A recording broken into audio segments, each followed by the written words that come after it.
Excellences, Monsieur le Président de la République du Kenya, Excellences, Mesdames et Messieurs les chefs d'État et de gouvernement, Excellences, Monsieur le Président de l'Assemblée générale de l'Organisation des Nations unies, Madame le Président de la 6e session de l'Assemblée des Nations unies pour l'environnement, Madame la directrice exécutive du Programme des Nations unies pour l'environnement, honorables délégués, Mesdames et Messieurs,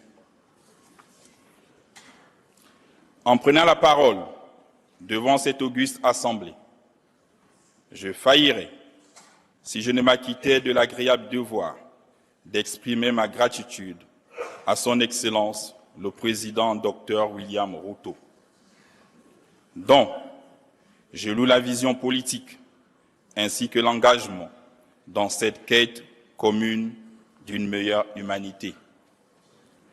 Et au peuple kényan pour la chaleur fraternelle de l'accueil réservé à la délégation gabonaise.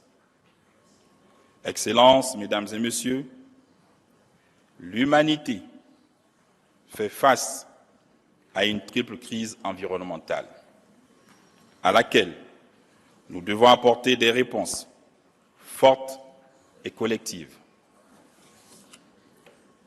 Les défis du climat, de la biodiversité et des pollutions, notamment par les plastiques, constituent à n'en point douter des atteintes graves au bien-être de nos populations et à la réalisation d'un développement durable.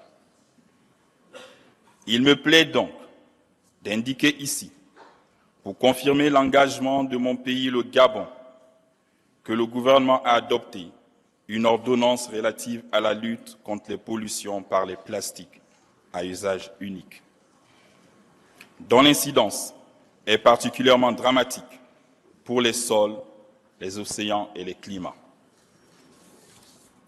Excellences, Mesdames et Messieurs, depuis plus de 5 décennies, le Gabon s'est engagé dans la recherche d'un modèle de développement vertueux, comme le montrent les étapes majeures suivantes.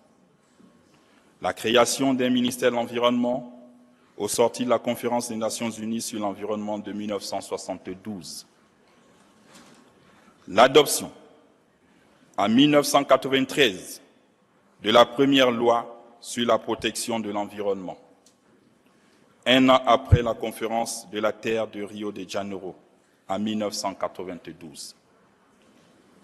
La création de 13 parcs nationaux, couvrant 11% du territoire en 2002, lors du sommet Rio+10. La création, en 2017, d'un réseau de 20 parcs marins et réserves aquatiques, établis sur 26% des eaux territoriales du Gabon et représentant 53 000 km² de superficie. Fort de ce qui précède, le Gabon a atteint des résultats significatifs avec une couverture forestière de 88% et 27% de son territoire maritime protégé.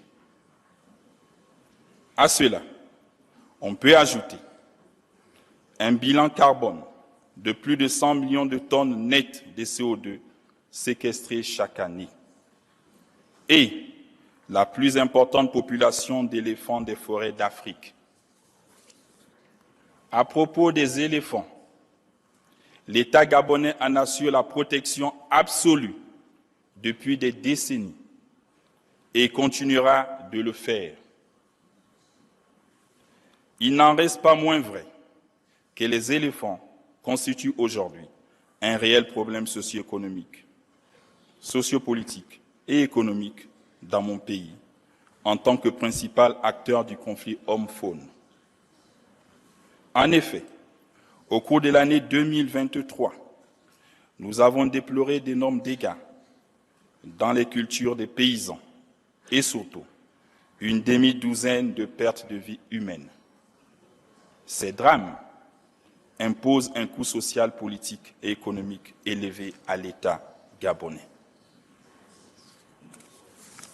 Je le répète, nous continuerons d'assumer nos engagements environnementaux, mais pas au détriment du bien-être de notre population, ni pour plaire à ceux qui sont plus prompts à condamner qu'à accompagner nos États dans une mise en œuvre plus conséquente de ces mécanismes. Excellences, Mesdames et Messieurs, à l'évidence, le comportement prédateur égoïste face à la nature adopté depuis la révolution industrielle se retrouve aujourd'hui contre l'homme et l'environnement. Dès lors, nos résolutions ne peuvent continuer à être à géométrie variable.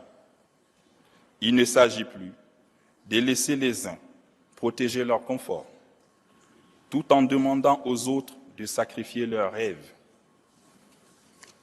Il nous faut apporter plus de justice dans la gouvernance environnementale globale, créer les conditions pour la valorisation économique du capital naturel et faire preuve de solidarité face à l'impérieuse nécessité de développement de l'Afrique. J'exprime donc ici ma détermination à voir nos travaux déboucher sur des résolutions fermes pour la sauvegarde de notre planète.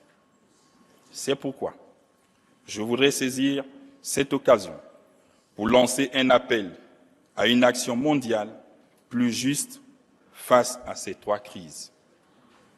N'attendons pas la litanie des malheurs. Mobilisons-nous pour faire face ensemble aux défis de notre humanité menacée. Je vous remercie.